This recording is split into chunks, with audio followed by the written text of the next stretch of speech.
네, 여러분 안녕하십니까. 이번 시간에는 33번 문제 함께 살펴보도록 하겠습니다. 자본구조 이론입니다. 항상 서술형으로 이렇게 맞고 틀리고를 한번 찾는 문제가 항상 자주 나오는 문제겠죠. 내용을 하나씩 읽어볼게요. 이거를 어디까지 외워서 이걸 대응을 해야 되느냐 이렇게 생각하는 거랑 그냥 문제 보기를 읽어보면서 이거 말이 되는 거야? 여러분이 이론을 창시하진 않았지만 내용을 읽어보면서 한번 접근을 해보도록 하겠습니다. 지분의 분산 정도가 크거나 소유 경영자의 지분이 낮을수록 자기 자본의 대리인 비용이 증가할 수 있다. 자기 자본의 대리인 비용입니다. 여러분이 그냥 주주로서 비용을 마구마구 쓰는 거죠. 그냥 그렇게 생각을 하시면 돼요. 자, 그런데 여러분 여러분이 주주이자 경영자예요. 그렇죠? 그러면 비용을 막 쓸까요? 막 여기 저기 차 막힌다고 헬기 불러서 헬기 타고 가고 어렵긴 하지만 아무튼 그런 비용을 쓰실까요? 아닙니다. 여러분이 만약에 주주고 혼자의 경영을 다 맡고 있다면 1인 주주라고 한다고 해보시면 조금 차가 막혀도 다른 일을 빌린다든지 비용을 최대한 아끼려고 하실 거예요. 그런데 여기서 분산 정도가 크거나 너무 많아, 우리 회사는 주주가 너무 많아, 주주의 이익을 가져가는 사람이 너무 많아, 지분율도 난 얼마 안 돼. 그럼 뭐 생각하시겠어요? 일단 조금 쓰면서 살아볼까? 어차피 내가 가져가는 것도 아닌데. 가져가긴 하죠. 근데 나눠 갖는 건데. 요런 거 대리인 비용이 증가한다는 얘기입니다. 그쵸? 맞는 설명이 되겠죠. 두 번째, 77년 밀러에 의하면 채권 시장이 균형일 때 부채 기업과 무부채 기업의 가치는 동일하다. 요거는 보통은 MM이 58이 있고 63, 77 세 개를 잘 정리해 두시면 요거는 스토리라인을 정리해 두시면 좋을 것 같아요. 이건 뭐죠? 법인세가 없다면 부채를 일으켜도 기업 가치가 변하지 않는다. 그런데 63에서 63년에 법인세가 있다면 기업의 이자 비용에 대한 절세 효과로 인해서 기업 가치가 증가한다. 절세 효과만큼. 요게 63.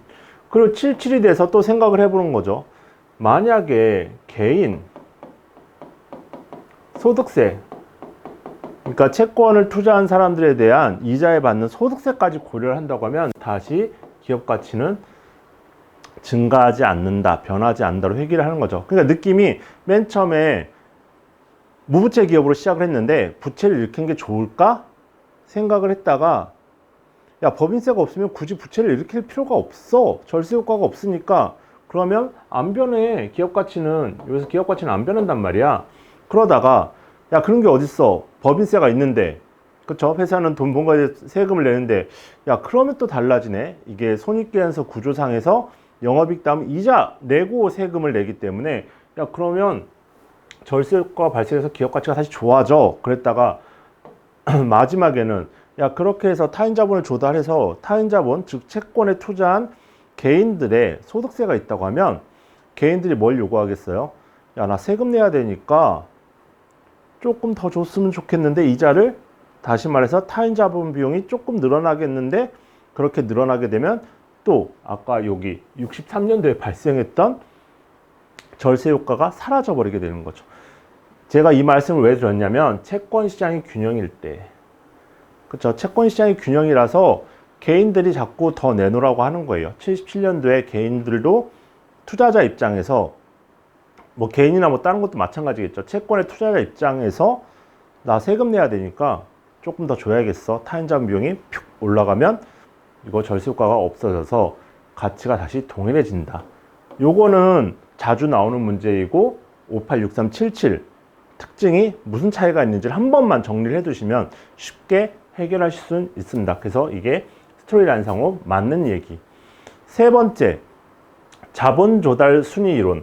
자본을 조달하는데 이제 자기 자본이 있고 타인 자본이 있고 이런 것들이 있는데 어떻게 하는 게 제일 좋을까요? 일단 가장 쓰기 쉬운 겁니다. 사내유보금 일단 벌었으니까 아이고 사내유보금 이걸 갖다 쓰자. 조달하기가 쉽죠.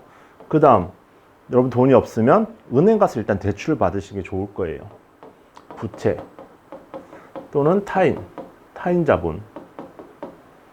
마지막이 여러분 주식 발행은 좀 빡셉니다. 그쵸? 조건도 많아야 되고 어디 증권회사 가서 상장도 해야 되고 이런 식으로 해야 되기 때문에 그 다음에 이게 자기 자본. 그렇기 때문에 자본 조달 순위는 이렇게 되는 거죠. 유보금 먼저, 그 다음 부채를 일으키고 다음에 자기 자본을 일으키는 조달을 하는데 여기서 그러면 뭐가 제일 좋은데 이게 어려운 거죠. 얼만큼 어떻게 배분을 하는 게 최적이냐에 대한 답까지 내놓지는 않았습니다. 그렇죠? 그렇기 때문에 요 3번에 대한 서술을 읽어보면 설명하지 못한다. 최적, 뭐가 제일 좋은데 여기까지는 설명을 하지 않습니다. 그냥 순서만 있을 뿐이다. 설명을 못하는 거죠. 네 번째, 부채 비율이 높을 때 위험 선호 요인, 과소 투자 요인, 재산 도피 요인 등이 발생을 할 수 있다. 여러분 회사를 세웠는데 부채를 엄청 많이 일으켰어요. 그 돈을 적당히 벌면 제일 먼저 주주한테 가기 전에 채권자 돈을 먼저 갚으셔야 됩니다. 그럼 무슨 일이 생기냐면 위험 선호 요인 두 가지 케이스가 있어요. 안정적으로 조금 버는 거, 그리고 조금 위험하게 해서 큰 돈을 벌 수도 있는 거. 여러분이 주주라면 어떤 걸 선호하시겠나요? 야, 조금 벌면 벌어봤자 채권자 이자 주고 난 가져가는 것도 없어. 안 합니다. 위험한 거 한번 해야지. 이번 기회에 한번 크게 한번 해야지. 어차피 망하면 채권자가 망하지. 자기도 망하죠. 그렇기 때문에 그게 위험 선호 요인. 그리고 또 하나는 과소 투자. 야, 그냥 하지 말자. 그냥 적당히 하자. 돈 벌어봤자 어차피 다 채권자가 가져간대. 이런 스토리 라인이에요. 마찬가지로 재산 도피 요인. 그냥 돈 가지고 어디 딴 데 횡령이나 할까? 약간 이런 느낌. 그렇기 때문에 부채 비율이 높은 경우, 부채가 높은 경우에 이런 요인이 발생을 할 수 있다. 요거 부채의 대리인 비용 이슈인 거죠. 이런 문제가 있다는 거. 그럼 4번 정의에 의해서 맞고.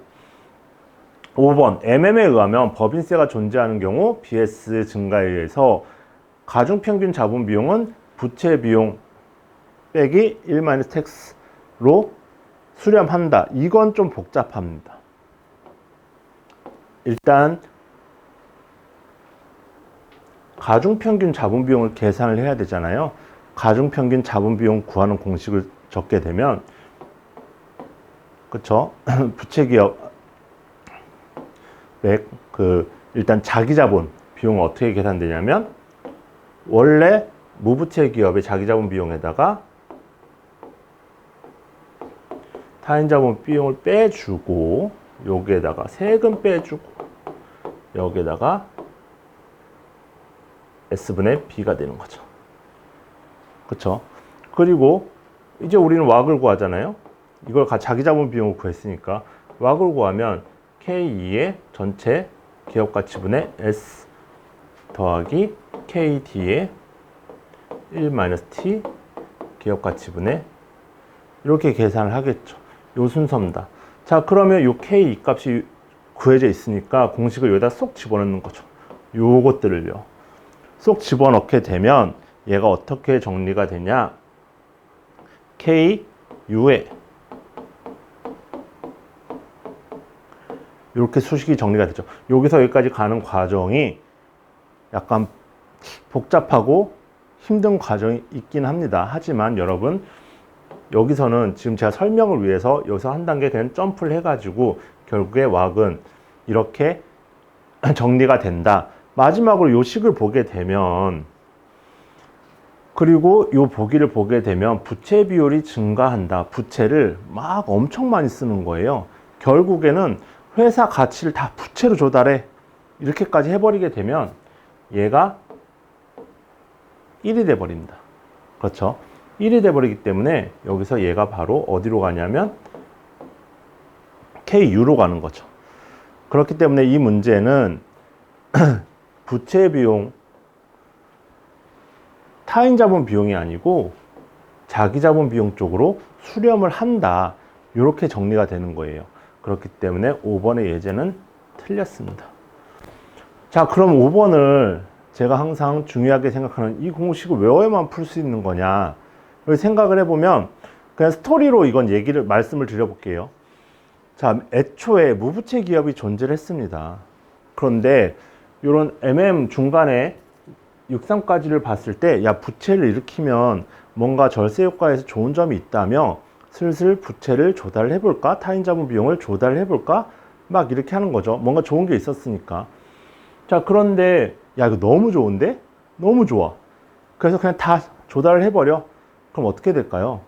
결국에는 타인자본 비용을 쓰는 이유는, 대출을 쓰는 이유는 자기 자본보다 뭐 일반적으로 타인자본 비용이 낮다는 거죠.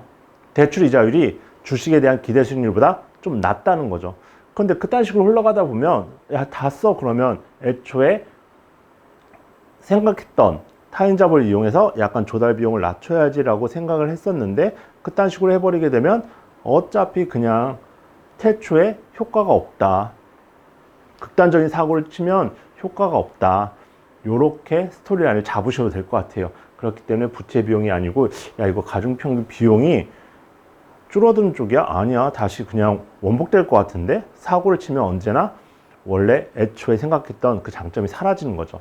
약간 엇가는 심정으로 제가 공식을 쓰지 않고 스토리 라인으로 만들어 본 건데 이렇게 이해를 해서 되신다고 한다면 여러분도 시험 공부할 때 약간 엇가는 느낌이긴 하지만 적당한 스토리 라인으로 쉽게 이해하는 데 도움이 되신다면 한번 활용을 해보셨으면 좋겠습니다.